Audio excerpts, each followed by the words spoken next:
감염이에요.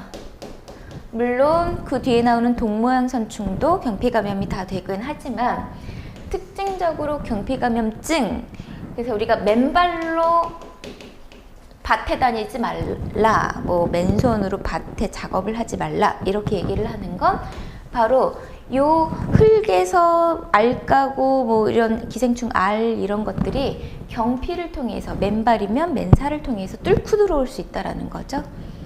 그래서 요 경피감염증이 특징인 거고, 그 넘어서 동그라미 3번 예방에서 보면은 맨발로 다니는 것을 피해라 라고 되어 있죠. 충분히 세척해서 먹고 가열해서 먹어라. 세척과 가열은 다 똑같아요. 다 똑같은데 좀 특징적으로 맨발로 다니지 말라라고 하는 말은 십이지장충에 해당된다는 소리입니다. 얘는 또 하나 책엔 아직 안 써 있지만 체독증이라고 해서 야채를 먹었을 때 독이 오르는 것처럼 막 이렇게 좀 사람이 약간 달라지는 뭐 이런 빈혈, 뭐 어떤 저항력 이런 낮아지는 이런 것들을 우리가 체독증이라고 얘기를 해요. 십이지장은 체독증을 유발할 수 있다. 자, 동모양선충 뭐 이런 것들은 경구경피 다 가능하고, 편충이라고 하는 건 이 100마리 이상 감염됐을 때 이제 우리가 어떤 통증을 느끼고 불면, 식욕감퇴 이런 것들을 느끼죠.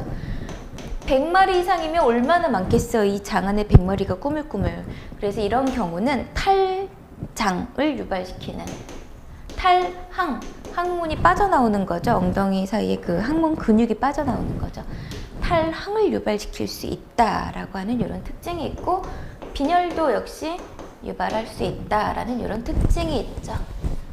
편충. 자, 요충이라고 하는 건 얘네들은 요망해요. 그래서 어디에 살아요? 항문 주위에 살아요. 항문 주위의 기생, 항문이 가려움증 이런 얘기가 나오면 전부 다 이거는 요충이다 라고 해서 찾으시면 돼요. 충수염이라고 하는 얘기가 나오죠. 충수염, 충수라는 맹장이죠. 맹장의 염증, 이런 항문 근처에 이런 염증을 유발한다라는 거죠. 이런 특징들을 봐주시면 되겠고, 자, 식욕류를 매개로 하는, 자, 요거는 좀 지울까요? 자, 채소를 매개로 하는 걸 우리가 지금까지 봤고, 식욕을 매개로 한다라고 하는 거, 그 고기를 매개로 하는 거, 우리가 먹는 육류고기. 자, 처음 나오는 게 무구조충이죠. 입이 없어요. 그러니까 얘를 뭐라고 부를까요? 민촌충이라고 부르는 거죠. 민머리, 그럼 머리가 없는 거죠? 민촌충. 그래서 조충이라고 하는 말은 촌충하고 같은 말이에요. 무구조충, 민촌충. 얘는 누구를 매개로 하냐면 소고기.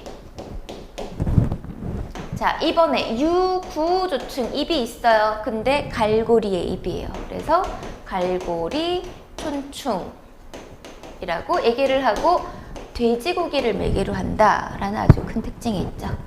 자, 그래서 우리는 머리가 없어. 그러면 입이 없으니까 뭐 그냥 헤집고 다니다가 약 한번 먹고 하면 쑥 다 빠져나가요.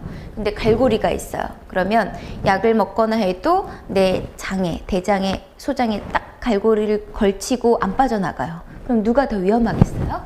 이게 더 위험하죠. 그렇기 때문에 돼지고기는 반드시 다 익혀 먹어라 이렇게 얘기를 하는 거죠.